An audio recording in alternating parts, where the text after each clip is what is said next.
Well, hello. I have a question for you. Do you ask for permission before you speak?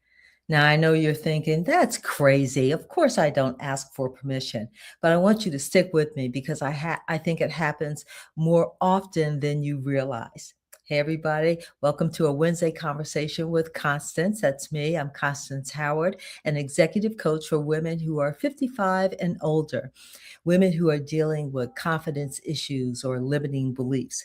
And every week I have a conversation around an issue that I hope will help empower women to reclaim their voice and their power. Today we're talking about speaking without permission.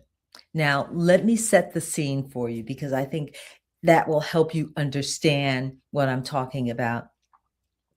Imagine you're in a business meeting and you're there with all of your colleagues, and the discussion is going back and forth, but you haven't been able to jump in just yet. So you find a point where you think you can enter, and you say something like, "Can I add to that point? May I add to that point?" You're asking for permission. Or you do one of these things to the facilitator or the moderator or whoever is guiding the conversation. You give them that little sign that says, "I'd like to make a comment. Can I jump in here?" I've even heard women, and I've even used this phrase. I think this may be wrong, but, and then I go on with whatever it is I wanted to say. These are phrases that you would rarely hear men say. They just jump into the conversation and let it rip. They talk over each other. They boost each other's ideas. They give each other validation, and they keep it moving. And no one seems, the conversation just goes on. No one seems to notice that they talk over each other or anything like that. But that's not the case for women. Listen, my go-to permission phrase was always an apology. And I didn't know this. I didn't even notice it until my nephew pointed it out. He was probably about 9 or 10, at that age where they certainly don't ask for permission to speak. They just let it rip, right? And he said to me one day, "Why do you apologize so much?"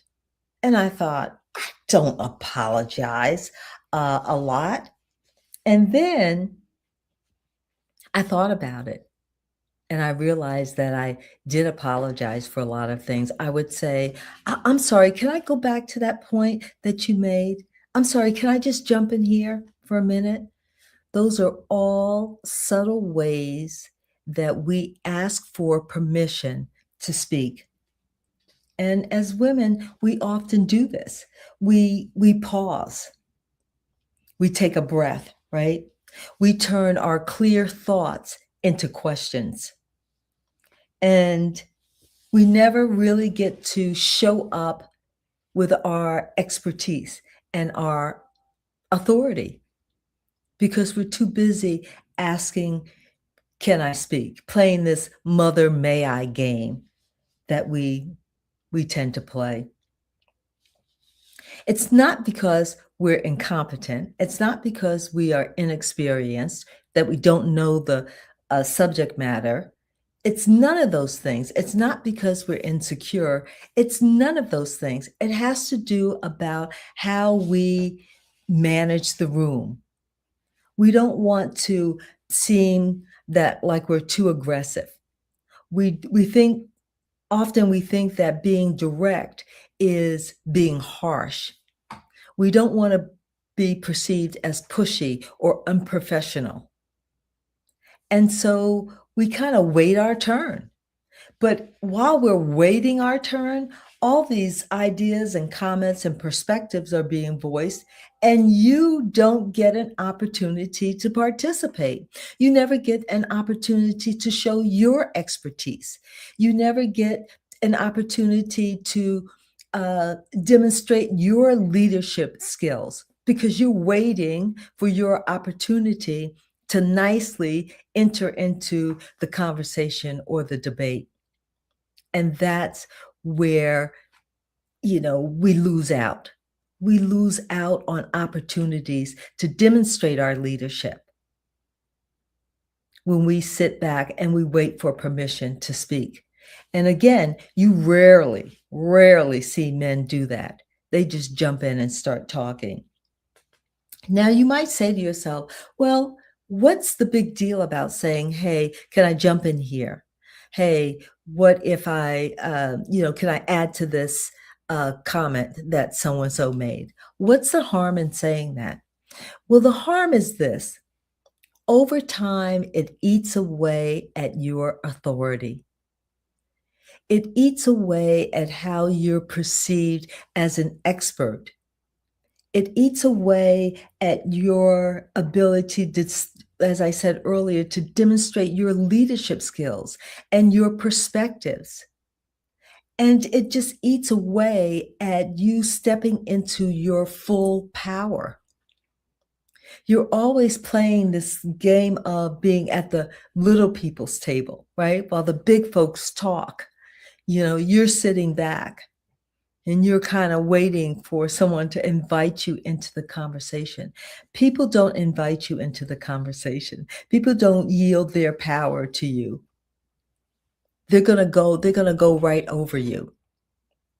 And too often, that's what happens to women when we get into these big rooms, when we get into these meetings and these conferences where it's an opportunity for us to demonstrate who we are, demonstrate our experience and our expertise. We kind of shrink back and we become smaller. We become a smaller version of ourselves.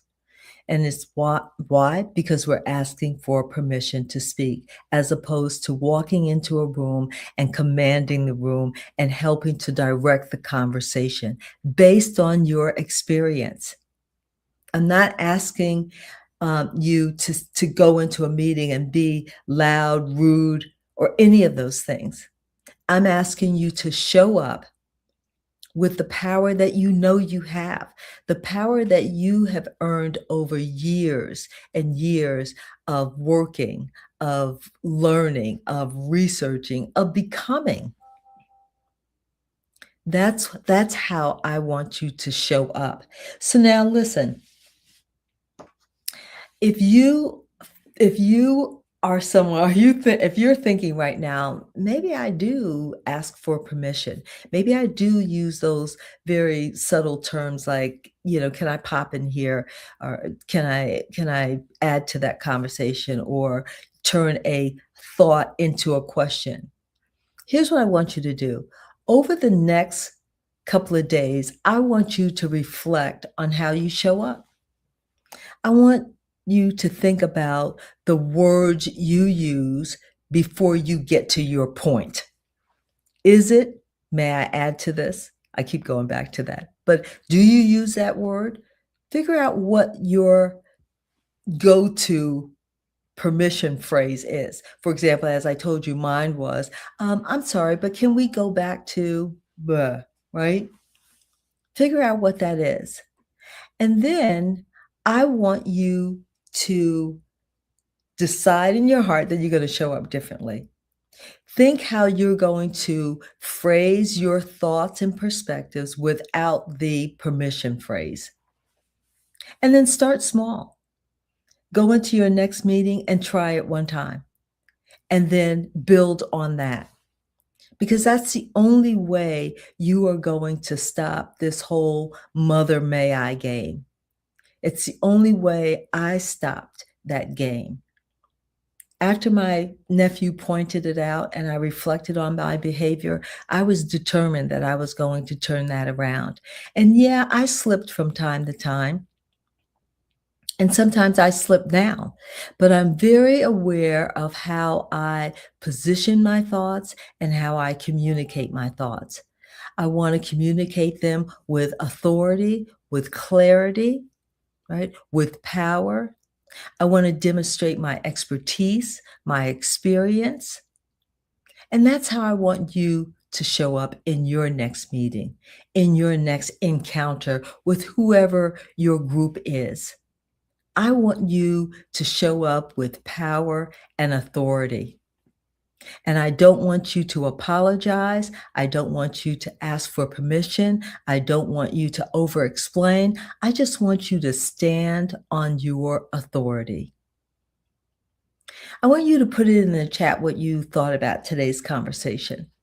And let me know, what your go-to phrase is or was. Let me know. I'd love to help you with this. And while you're there, hit the subscribe button and click the bell so you'll be notified when any new videos are posted. Thank you for watching. I hope this conversation has resonated with you. Put that in the chat, as I'd love to follow up with you. So let me know if this conversation resonated with you.